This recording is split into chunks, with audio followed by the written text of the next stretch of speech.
Before we dive into more Honkai Star Rail, I thought it would be amazing if we actually check out the lore and understand more of the world before we get deeper into the rabbit hole that we've stepped our foot into.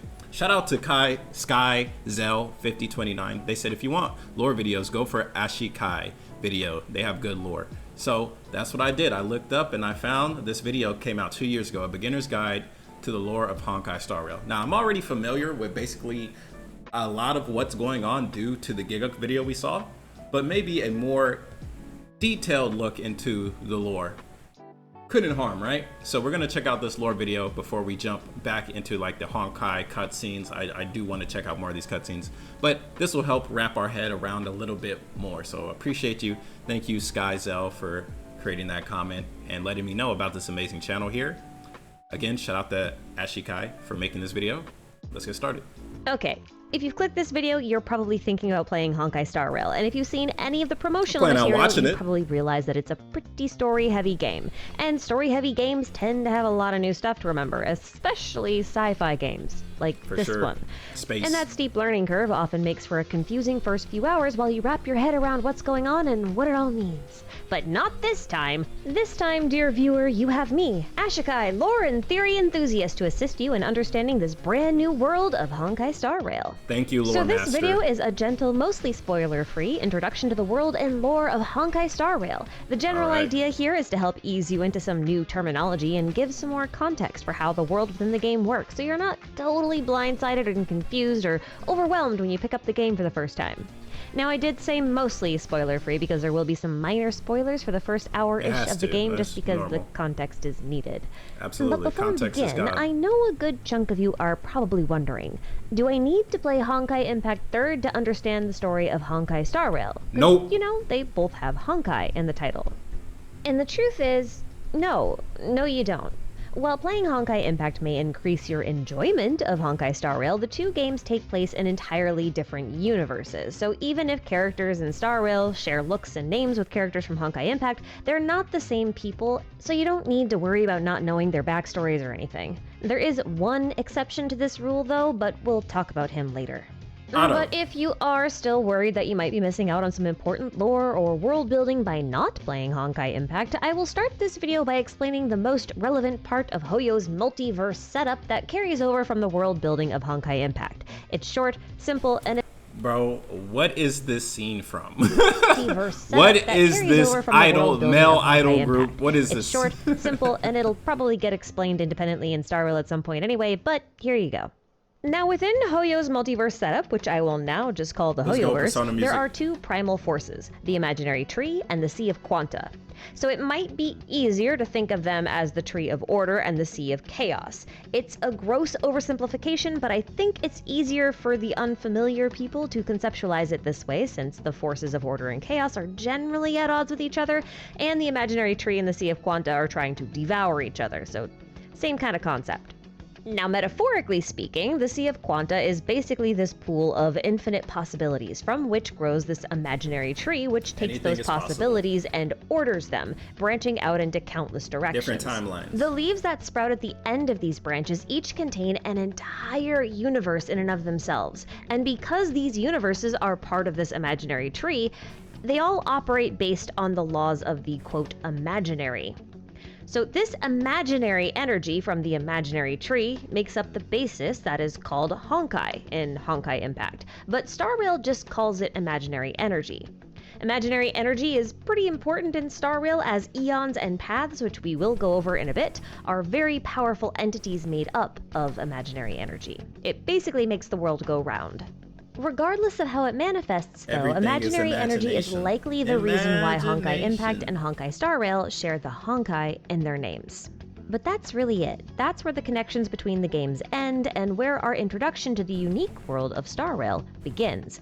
And I believe this would also be the same thing whenever there's more Honkai games. It's like, it'll keep that same brand. Like now that Hoyo has this whole imagination tree, anything they make from video games to manga to anime will all have the ability to come from this one tree in order to slightly parallel and reuse characters of this entire overall overarching universe that you can say the Hoyoverse, which is why they have their name as Hoyoverse. Really fire.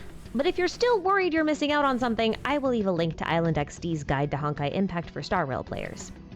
Now, let's set all that Impact talk aside and get familiar with the world of Star Rail. That's pretty cool. Let's start by talking about paths. Like we have Ashikai making a Star Rail video for potentially anybody in Impact players, and then we have an Impact player making content to help explain stuff for the Star Rail players, bro. It's like all intersected, intermerging. It's like a big web of just Honkai incest. Let's go. Star Rail's universe is focused on this concept of paths, and those who walk a path are known as path striders. Paths are basically philosophical ideas given some kind of metaphysical form through the accumulation of imaginary energy, which makes them incredibly powerful forces. By believing in and practicing the concepts of a chosen path, a person can draw on the powers of that path and become a path strider. Dope. Like now, religion. like I said, a path is a philosophical idea or a concept. Those who follow a path believe in its philosophy. For example, path striders of the path destruction may believe that the universe is a mistake and therefore must be destroyed. Damn. However, Anarchist. mortals are not bound to any one singular path any more than they are bound to any one way of thinking. If their philosophy changes, their path can change as well. For gameplay purposes, paths manifest as a type of class, if you will. Those who follow the path of abundance, for example, might be considered to have the class of a healer or a cleric, while someone following the path of destruction has abilities more like a fighter or a berserker. Now, if one finds themselves completely committed to a path and manages to explore the deepest parts of it to truly comprehend it in its entirety, they may transcend their mortal form and become something known as an Aeon. Now, you'll notice I did not specify that the one ascending had to be human, and that's because they don't. Any sentient life form, whether organic or inorganic, has the capability of becoming an Aeon, so that includes things like artificial intelligence. As for what an Aeon actually is, they are... That also means like a rock, too. Like a rock could really be very destructive, and it's like, man, I'm gonna destroy everything, and then it becomes like a rock Aeon. That's pretty crazy. Something like the embodiment or master of a path. While they're not traditional gods, they are beings of godlike proportions. Demigods. To put it into context, they're kind of like an ocean, while a path strider is a mere droplet of water. And while they are ageless, they are not actually immortal, as they can be killed by either another Aeon or by ceasing to walk their path. Because remember, they're the embodiment of their path, so without their path, they're basically nothing. So technically speaking, you don't have to beat an Aeon to kill it.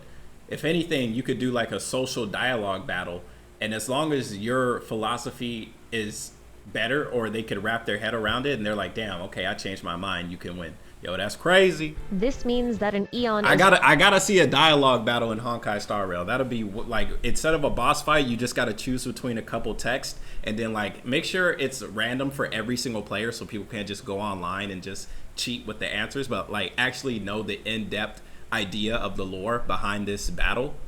I think that'd be fire, except for the people that didn't pay attention to the story and they'd be like, man, what is this shit? And I can't even look it up online. Honkai Star Rail sucks, blah, blah, blah. Forever bound to their path, and they cannot stray from it. The Aeon of Destruction can't just wake up one day and decide to walk the path of harmony, for example. To become an Aeon, you trade your ability to change for incredible power derived from one singular path. Now, as godlike entities of cosmic proportions, an Aeon's interest in mortals may vary, with some Aeons choosing to meddle more than others, but ultimately the lives of mortals are small and inconsequential to them.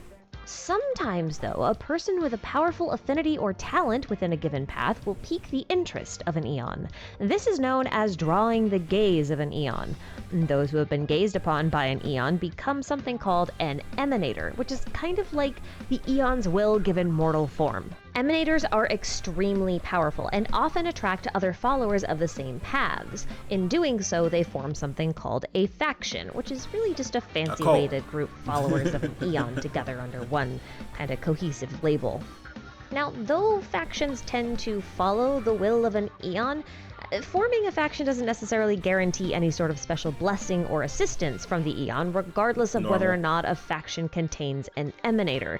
In the end, factions are just people bound by a common way of thinking, so it's handy to know the philosophy of each Aeon and their path in order to understand the goals of their associated factions. Although, since factions are mortal creations, their understanding of their Aeon's path can often be twisted or far removed from its original intended meaning. The meaning of things is pretty subjective, after all. Absolutely. Currently, there are 18 known Aeons, but only 7 of these Aeons' paths are available to playable characters. Interesting. Every Aeon will play a role in the story at some point, and I will probably make a video going over all 18 at some point, but there are only 2 that we're going to familiarize ourselves with today. Those are Akivili, the Trailblazer, and Nanook, the Destruction. Akivili was one of those rare Aeons that enjoyed mingling with mortals. In fact, they're considered to be the Aeon that was closest to mortals. They were also responsible for laying down the rails for the Astral Express train system throughout the universe, and they invited mortals to board these trains. Those who did so joined the Trailblaze path and formed the faction known as the Nameless. Akivili would often adventure alongside their Pathstriders, making them very unique among the Aeons. But I'm using past tense here because Akivili died in a mysterious accident that derailed the Astral Express and wrecked many of its train cars. Without the Astral Express, the Nameless also vanished. But as luck would have it, one of those broken trains landed on the planet Himiko was from. She managed to repair it, reforming the Nameless faction and making the Trailblaze path accessible once again. So is she like a honorary, not an Aeon, emanator? She's like an honorary emanator for doing so? This is the Astral Express train car that we board as a player. Now, rumor has it that Akivili's heart is in the core that powers the Astral Express, and that's what allows the train to travel across the galaxy, but there's no evidence to support that claim. But there must be some level of truth to the nature of the core of the train, if only because without the power of an Aeon, travel via the Express would be difficult for just a normal Pathstrider. Unlike the free-spirited and benevolent Akivili, the Aeon of Destruction, known by the name Nanook, believes that the birth of the universe was a mistake and desires the destruction of all civilizations. Their followers are known as the Antimatter Legion, or just the Legion, and actively attack civilizations with the goal of total annihilation. Nanook is the one responsible for the distribution of Stellarons throughout the universe, and Stellarons play a huge motivating role in Star Rail's story. So while we don't really understand Nanook's motivations beyond destroy everything, he is a key Aeon to pay attention to because of his connection to the Stellarons. I see. So what is a Stellaron? Well, a Stellaron is widely believed to be a seed of destruction, created and distributed by Nanook, the Destruction. They're also called the Cancer of all worlds. These seeds fracture reality and spawn rifts that lead to interdimensional spaces called fragmentums, and those attract monsters, so you can see why that would be problematic. The genius Herta claims that Stellarons are actually a type of life form, since they do appear to have some sentience and have been known to communicate with those of a certain aptitude.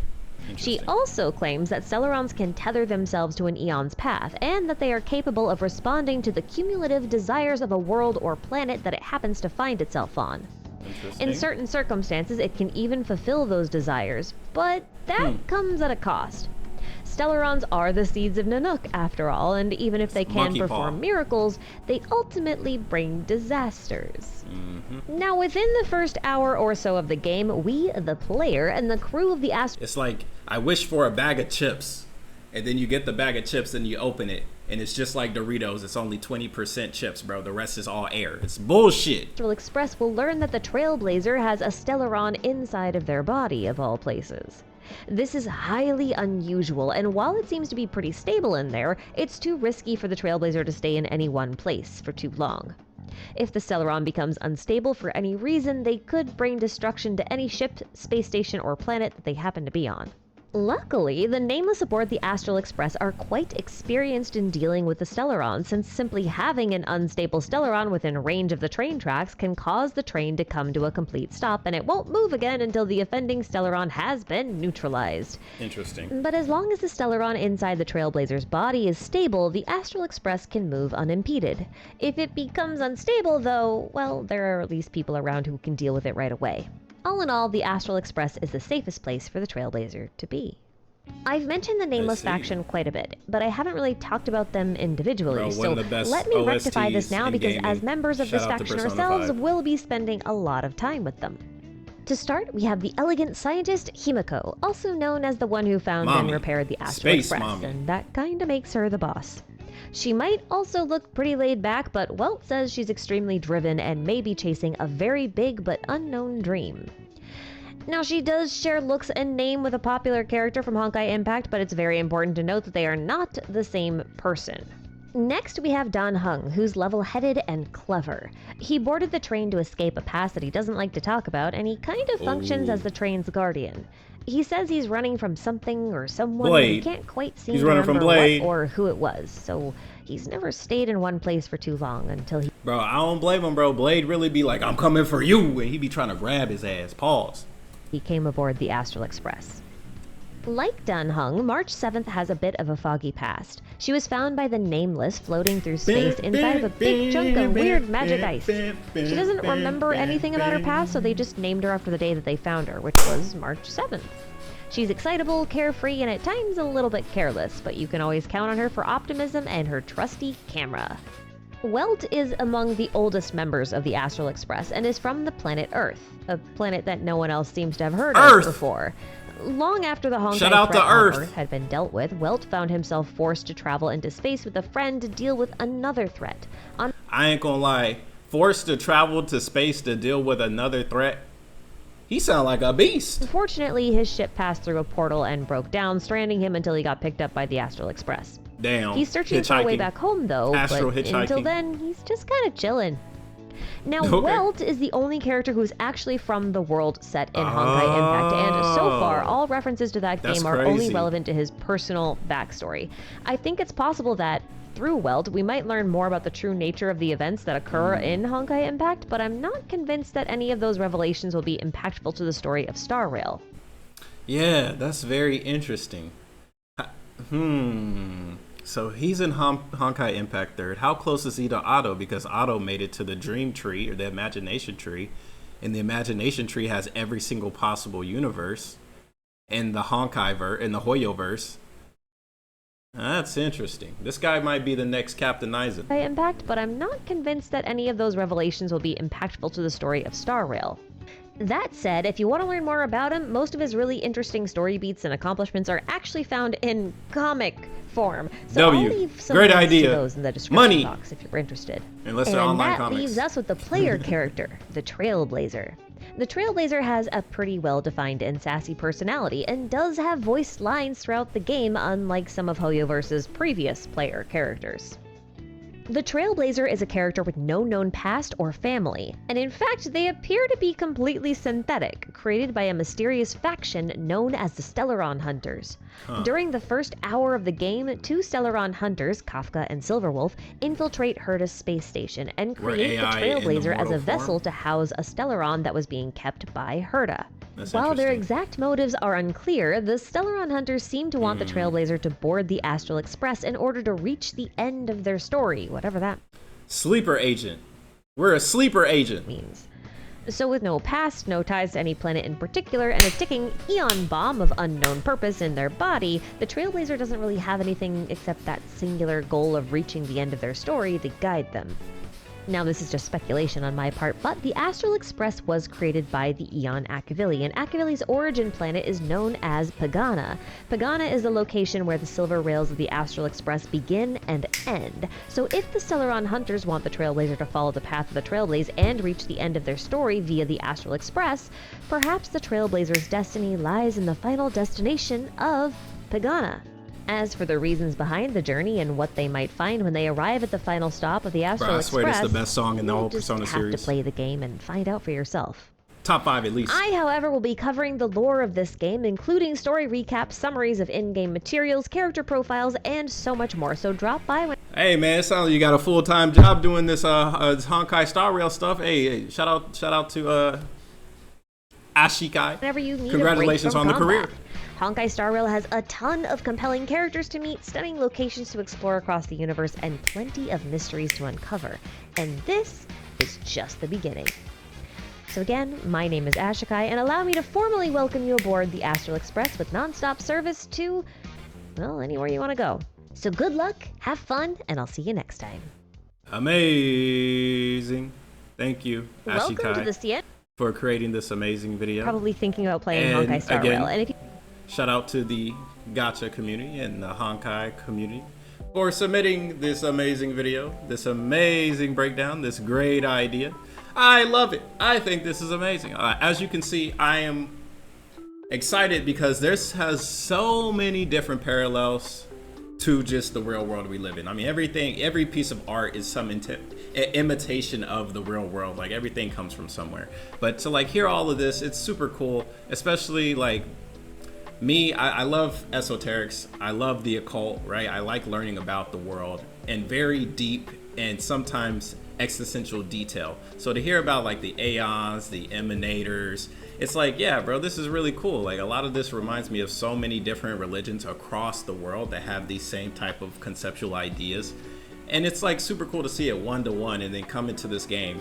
And like the way they also put it within the gameplay, like the different, I guess you could, what would you, I mean, the paths basically, yeah. The paths are like the characters as well. So you can have these different paths, these different characters. And I'm pretty sure like the way that they, personality wise, like they line up, they probably have a lot of like interconnective ideas and personalities. I think that's really cool. So definitely Honkai Star Rail is really dope when it comes to this lore and the building of the game as well.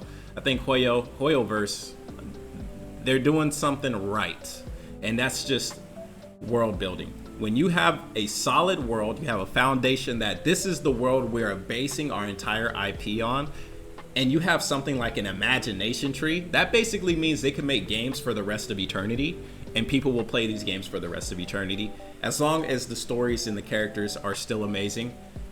And as long as whenever they finally finish, like so say Genshin finishes, Impact 30 finishes, Star Rail finishes, as long as the ending leaves the player base satisfied, they could always make more and more projects, and they will have the trust of people that came from their other games to continue playing their games.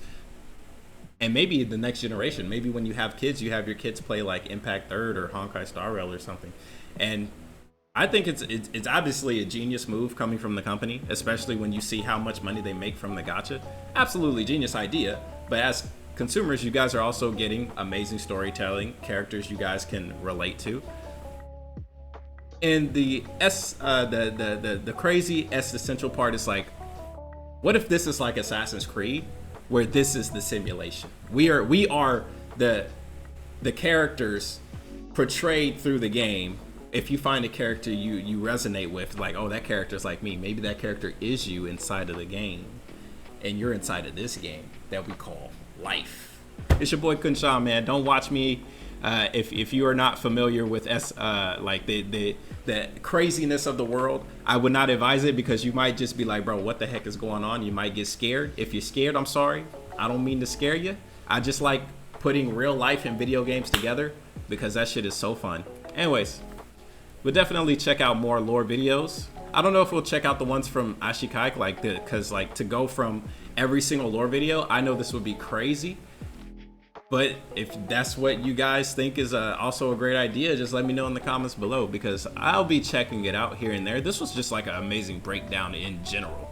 Like in general, this was like an amazing breakdown. It helped me understand the world so much more, on top of all the other stuff I've seen already from Giguk and other places. It's really cool. So we'll definitely be doing the Honkai cutscenes. I think that helps out a lot. Overall, I'm enjoying the ecosystem that is the Hoyoverse. I think it's really, really cool. But if you guys got other gachas outside of Hoyo that also do the same thing, let me know, and I'll be sure to check them out.